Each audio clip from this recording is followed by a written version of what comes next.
Acer's Helios 300 is so bad this year, it's almost impressive. I'm going to cover the 4 major problems that I've got with this gaming laptop, as well as what you can do to improve it in this review. My Helios 300 has an 8-core Intel i7-11800H processor, NVIDIA RTX 3070 graphics, 16 gigs of memory, and a 15.6-inch 1080p 144Hz screen. Build quality feels alright due to the metallic lid and interior, though the front edge and corners could feel a little sharp if you brush up against them. There's some flex to the lid, but it's a pretty standard amount and it doesn't move while typing. There's some keyboard flex if you're pushing down hard, but again it wasn't actually a problem during regular use. The laptop alone weighs 2.3 kilos or 5.1 pounds, then 3.1 kilos or 6.8 pounds with the 230 watt power brick and cables. It still feels fairly portable and not particularly large or anything. It's quite comparable to a lot of other 15-inch gaming laptops. My Helios 300 has a 144Hz screen. The color gamut is pretty bad. It's one of the worst I've ever measured. Unfortunately, there's no mux switch, so no G-Sync, but it does at least have adaptive sync. Brightness was too low. I always felt like it was too dim. Maxed out at full brightness, we're looking at around 229 nits. Ideally, I like to see at least 300 here. There's more bad news. We're looking at a 19 millisecond average greater gray screen response time, so blur city when it comes to fast-paced gaming. It's not looking great when compared to others, especially for a 144Hz panel. Even the one in last year's Helios was significantly better, but the panel in use might vary by region. The slower screen and lack of mux switch help result in a slower total system latency compared to others. This is the total amount of time between a mouse click and when a gunshot fire happens on the screen in CSGO. Basically, the screen is just pretty much bad in all regards, and that's the first major problem I've got with this laptop. Competitive gamers will either want to look elsewhere or take your chances with the higher tier 1440p option, which I'm guessing would probably do a bit better than this one, because that wouldn't be difficult. So yeah, as usual, I guess that's a problem that can be solved with more money. Backlight bleed didn't look great either, though I didn't notice this when just using it normally, and results will vary between laptops. There's a 720p camera above the screen in the middle, but there's no IR for Windows Hello Face Unlock. This is what the camera and microphone look and sound like on the Helios 300. This is what it sounds like while typing on the keyboard. And this is what it sounds like if I set the fan to full speed. So it's not doing the best job of isolating my voice over the fan noise. Granted, chances are you're probably not going to be doing hardcore gaming while in the middle of a meeting or something. My keyboard has 4 zones of RGB backlighting, and all keys and secondary functions get lit up. Key brightness can be adjusted between 4 levels with the F9 and F10 shortcuts. I kind of like how the keys feel. They're not really clicky or mushy, just average keys that are nice to type on. The precision touchpad worked fine, though the right side of mine was a little loose compared to the left, but this didn't cause any problems. On the left from the back, there's a Kensington lock, an air exhaust vent, gigabit Ethernet, 2 USB 3.2 Gen 1 Type A ports, and a 3.5mm audio combo jack. The right has a Type-C Thunderbolt 4 port, something previous generations of Helios did not have, a USB 3.2 Gen 2 Type A port, HDMI 2.1, and mini DisplayPort 1.4 outputs. And there's an air exhaust on this side too. The back just has the power input towards the center in between 2 more air exhausts at the corners. Unfortunately, the Type-C port cannot be used to charge the laptop, and although it does have DisplayPort support, it connects to the Intel integrated graphics. Both the mini DisplayPort and HDMI outputs connect directly to the RTX 3070 graphics, bypassing Optimus, so you can connect an external screen to either to boost gaming performance, and I'll test this too. There's nothing on the front, but there's a sort of a groove along the whole edge that makes it fairly easy to open the lid. The Predator logo on the lid gets lit up blue from the screen's backlight, so it cannot be controlled. Getting inside requires removing 11 Phillips head screws of the same length, and it was relatively easy to pry open using the tools linked in the description below the video. There appears to be adequate ventilation on the bottom panel when seeing where light shines through. Inside we've got the battery down the front, 2 M.2 storage slots, Wi-Fi 6 card above the SSD on the left, 2 memory slots towards the middle, and a 2.5-inch drive bay next to the battery. Acer does provide the required SATA cable and screws in the box if you're installing a 2.5-inch drive. The Wi-Fi performance was around the middle of the results. Generally, Intel/Killer options are higher up on the graph compared to MediaTek/Realtek. Based on my recent laptop reviews, normally I'd complain about X16 memory here, but Acer has actually used a dual-rank X8 stick here, so decent stuff. The problem is there's only one stick, so we're limited to single channel out of the box. This is a configuration that Acer sells in my country, so if they want to limit performance, then I guess that's their choice. I'm not sure if the goal is to save money or what. Seriously, who's selling a 3070 gaming laptop in 2021 with single channel memory? Come on. This is the second issue that I've got with this laptop. I've shown before in this dedicated video how much of a performance boost this simple change can make. But yeah, I suppose like the first issue, the screen, this is another problem that can be solved with more money. But it's really not a great user experience if someone buying this machine has to go out and spend even more money to get another stick of RAM. And of course, this assumes that the customer even knows what single and dual channel memory are. Trust me, I'm pretty sure tech enthusiasts like us understand this, but yeah, most people buying an Acer Helios 300 will probably have no idea and might never know. They'll just be missing out on performance that they could otherwise be enjoying. I've also tested the Helios with a dual channel memory upgrade to show the differences in some tests where it makes sense, but assume the default single channel was tested unless dual channel is explicitly stated. Something else worth noting is that when I upgraded the RAM in this laptop and powered it on, the screen was just black and it did nothing. In order to reset the settings and fix this, I had to remove the CMOS battery, which is found under the laptop's battery. The third issue that I've got with the Helios 300 is the GPU power limit. When this laptop first arrived, I updated it to BIOS version 1.06, which was the latest at the time. And with this version installed, I never found the RTX 3070 graphics to run above 75 watts. And RTX 3070 graphics are meant to be 80 watts as a minimum according to Nvidia's spec. So it was running below spec whether or not I was running a GPU-only workload or GPU plus CPU workload. So it seemed like Dynamic Boost just straight up wasn't working, as the Nvidia control panel did list the 3070 as up to 110 watts. Fortunately though, the day after this laptop arrived, Acer published version 1.07 of the BIOS. So I was able to update to that before doing all the testing. Now with the newer 1.07 BIOS installed, I still found 75 watts could happen in a CPU plus GPU stress test, but now when running in a GPU only test, it was correctly boosting up to 110 watts. It's kind of weird though, because I was only seeing that 75 watt maximum for a short period of time when initially running the test. And that was in the highest turbo mode too. As you'll see soon in the thermal tests, when running long-term stress tests, it was actually running properly at 80 watts. So yeah, I don't know, something weird's going on, and it seems like it can run at 75 watts sometimes, but also up to 110 watts if the CPU is idle, which isn't really something that's going to happen when playing most games. So for that reason, I'm saying that this 3070 has a power limit range of 75 to 110 watts. But when running most games, I'd say 80 is probably most common. Acer does note some changes to the GPU in the BIOS changelog. I mean, it's not particularly useful or detailed, but it sounds like they've added some sort of GPU protection. So perhaps higher power limits were causing issues and they had to resort to lower limits. I'm not sure. I guess I could have tried rolling back to an older BIOS version to see if higher GPU power limits were possible, but the way I see it, if this is how Acer want to run their machine in the latest updates, it's how I'm going to test it. In Shadow of the Tomb Raider, the stock result is kind of depressing. It's beaten by even the last gen Helios 300 with 90 watt 2070 graphics. Otherwise, a number of 3060 laptops are ahead of it. Things really start improving once we make other changes. Dual channel memory, for instance, is enough to give us a 20% boost to average FPS. If we instead use an external screen and keep the stock single channel memory, we're able to get a larger 24% boost. If we combine both the dual channel memory upgrade and external screen, we're looking at a 28% boost. And despite the lower power limit of the GPU, in this game the Helios is now in line with other 3070 machines, and even beating the 3080 in the SCAR 15 just below it. Granted, that one doesn't have a mux switch either, so an external screen would further boost that too. Now this is just a one game example. Fortunately, even the lower powered RTX 3070 graphics can perform pretty well with some basic tweaks, but as you'll see soon, it's a bit of a different story in GPU heavy games. The two speakers are found underneath on the left and right sides towards the front. I thought they sounded average, only minor bass, but they get loud enough without being too loud, though there was some palm rest vibration, and the latency mon results weren't too bad. Speaking of sounds, by default it plays this one on boot. Fortunately, you can disable this either through the Predator Sense software, the control panel for the laptop, or BIOS. The Predator Sense software also lets you set a custom boot image. I changed it to my logo, and this also removed the boot sound. I didn't see an option for customizing the sound too. This year's Helios has the same size 58 Wh battery as previous years. Battery life isn't amazing compared to others, especially AMD Ryzen alternatives which dominate the top half of the graph. The Helios 300 from last year was about the same in the YouTube playback test, while the older 9th gen model with lower tier specs but same battery size was able to last longer. Let's check out thermals next. There's one heat pipe shared between the CPU and GPU with a couple of fans that exhaust heat out of the left, right, and rear. The Acer Predator Sense software lets us change between 4 different performance modes, which from lowest to highest are quiet, default, extreme, and turbo mode. Turbo mode automatically sets the fan to max speed and attempts to apply the following GPU overclock. And outside of this mode, we can set the fan to max at any time, time or independently change the speed of either fan. There's a dedicated turbo button above the keyboard which lights up when enabled, though with the boosted fan there won't be any doubt as to whether or not it's on.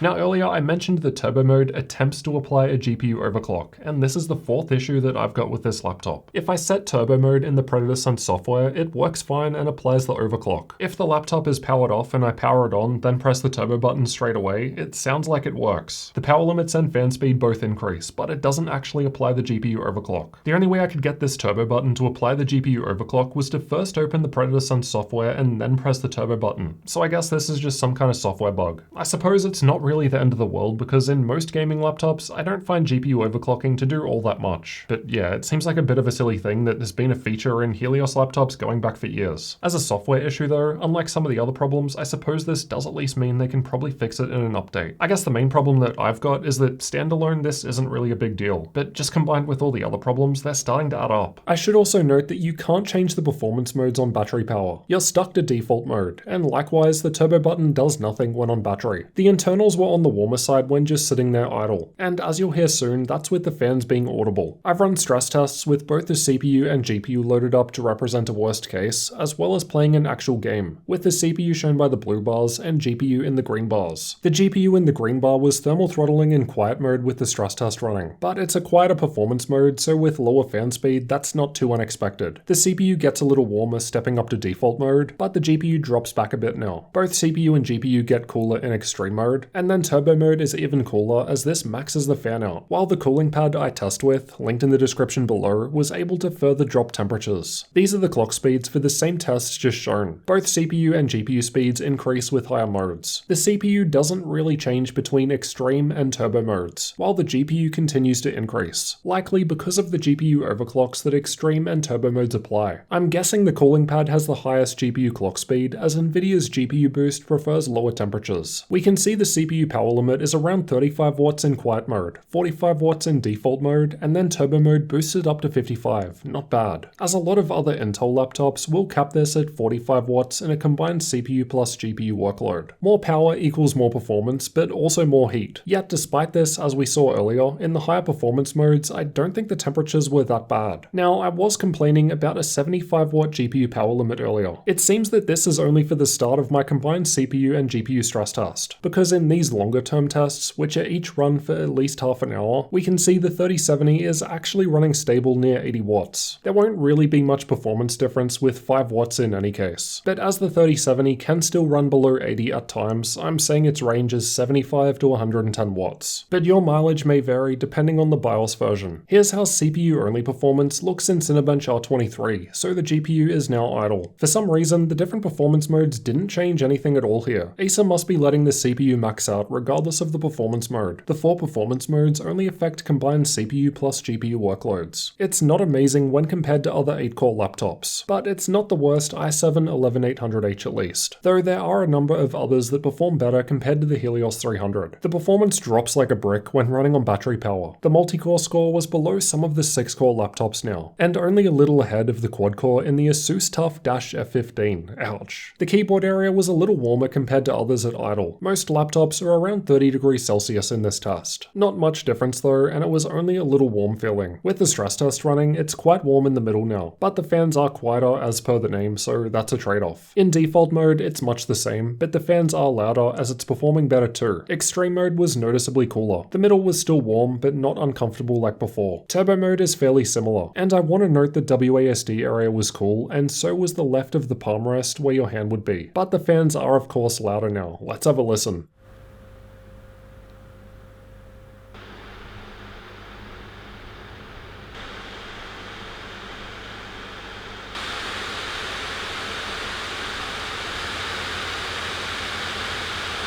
The fans were still audible when it was just sitting there doing nothing in quiet mode. It's of course louder with the stress test running, and the fan gets progressively louder as we step up to higher modes. Though again, there is some level of user fan control available for customizations. Now let's find out how Acer's Helios 300 performs in games and compares against other laptops, and we'll look at both the stock single channel memory and the dual channel memory upgrade. Cyberpunk 2077 was tested the same on all laptops, and I've got the Helios 300 highlighted in red. The lower result is with the stock RAM, RAM, while the one a couple of FPS higher is with dual channel memory, so 2 physical sticks instead of 1. The dual channel memory only seems to make a larger difference in the 1% lows compared to the averages. In general, I think the average FPS difference is low between them because at high settings the GPU is the bottleneck due to its low power limit. This is why it's near the TUF F15, which also has a low power limit 3070, though that one also has a 4-core CPU. The fact is, even with a memory upgrade, the 3070 in the Helios is getting beaten by other RTX 3060 machines. Red Dead Redemption 2 was tested with the game's benchmark, and the memory difference is a bit larger here. We're able to get an 8% boost to average FPS by using 2 sticks of memory in dual channel rather than 1 in single channel. And although the 3070 in the Helios is at least now more ahead of the quad-core F15, it's still being beaten by a few laptops with lower tier 3060 graphics. Even the 100-watt 3070 in the Omen 15 is doing better, and that's not particularly impressive. It's a bit of a different story and control. This game is very GPU bound, so the memory change basically isn't helping at all here. The dual channel configuration is actually slightly behind, though realistically we're talking a margin of error difference there. Again, there are a few 3060 laptops that are ahead, both because they have higher wattage GPUs despite the GPU being a lower tier, but also probably because many of them also have a mux switch and can disable the integrated graphics for a further boost. Personally, I just think it's a bit sad for Acer to see cheaper 3060 laptops doing better. The differences between single and dual channel memory will depend on things like the game, resolution, and even setting level in the game. While we didn't see too much of a difference in these more GPU heavy titles, as we saw earlier in Shadow of the Tomb Raider, upgrading the memory could give us a 20% boost, which is pretty significant. I've tested the Helios 300 in 14 more games in the dedicated game benchmark here, so check that out next if you want to see how well it performs at all setting levels in more titles. Here are the 3D Mark results for those that find them useful. Now for some content creator tests. Adobe Premiere was tested with the Puget Systems benchmark, and I've got the results again with single channel and dual channel memory highlighted in red, as these workloads are affected by the change. We're looking at a 28% higher score with the memory upgrade, which was actually giving a great result. Adobe Photoshop typically depends more on CPU performance, and while dual channel was boosting performance, the difference wasn't as big here. Still though, despite the lower power limit of the 3070, the memory upgrade puts the Helios near other higher spec laptops. DaVinci Resolve is more GPU heavy, so it's no surprise to see the higher power limit GPUs ahead of it, though dual channel memory could still help it out. I've also tested SpecView Perf, which tests out various professional 3D workloads, and we're back to the stock single channel RAM here. Intel 11th Gen supports PCIe Gen 4, and so does the 512GB NVMe M.2 SSD, which is why we're seeing excellent read speeds. The writes are far lower in comparison, but not too bad. The BIOS looks nice and has a few useful options. For some reason, the touchpad didn't work in the BIOS. I had to connect a USB mouse, and it has TPM 2.0 support for Windows 11. Linux support was tested by booting an Ubuntu 21 Live CD. By default, the keyboard, touchpad, Wi-Fi, Ethernet, speakers, and camera all worked. The volume adjust shortcuts and key brightness shortcuts work, but the screen brightness shortcuts did not. And the turbo button doesn't work. It must need software support. Let's discuss pricing and availability next. These will of course change over time, so refer to those links in the description for updates. At the time of recording, I can only find the cheaper 3060 model available in the US, and this is around $1,370 at the moment, though I have seen it on sale for about $100 less on Amazon, which is definitely on the cheaper side for a 3060 based laptop to be fair. The 3070 model I've tested is about 3,000 Australian dollars in my country. If you remove the tax and convert currency, that's around 2,000 US dollars. So on the more expensive side for a 3070 laptop with this level of performance. So then, is Acer's 2021 Helios 300 actually worth considering? Let's recap both the good and the bad to help you decide if it's worth it. Personally, I just think there are better laptops than this with less negatives for similar money in the case of the RTX 3060 model or less money in the case of the 3070 I've got here. The screen in my unit is just objectively bad. It's got low color gamut, low brightness, backlight bleed, and a slow response time, but this could vary by region depending on the panel. Gaming performance was lower compared to other laptops with similar specs due to a low GPU power limit for the 3070, and of course the single channel memory. The front edge could feel sharp at times, battery life isn't great, and the turbo button seems to be bugged as discussed. Though like GPU power limits, I suppose that could change in an update. There just wasn't a whole lot that I liked about this laptop. It's got decent ports, but Type-C charging would have been nice to have. Otherwise I liked typing on the keyboard, and those are pretty much the only positives I've got. It's crazy to think how things have changed in just a couple of years. Because if I recall in 2019, I think I was saying the Helios 300 with 1660 Ti was one of the best options available. Are you still able to get this laptop, run games on it, and have a good time? Absolutely. They'll perform well enough and you might not ever know better. It's just that there's probably better performance for similar money with an RTX 3060 laptop. Check out this video next to see how the Helios 300 performs in 14 games at all setting levels, or this one next to see how RTX 3070 graphics are actually meant to perform. Make sure you're subscribed to the channel for future laptop reviews like this one, and come and join me and the community in Discord and get behind the scenes videos by supporting the channel on Patreon.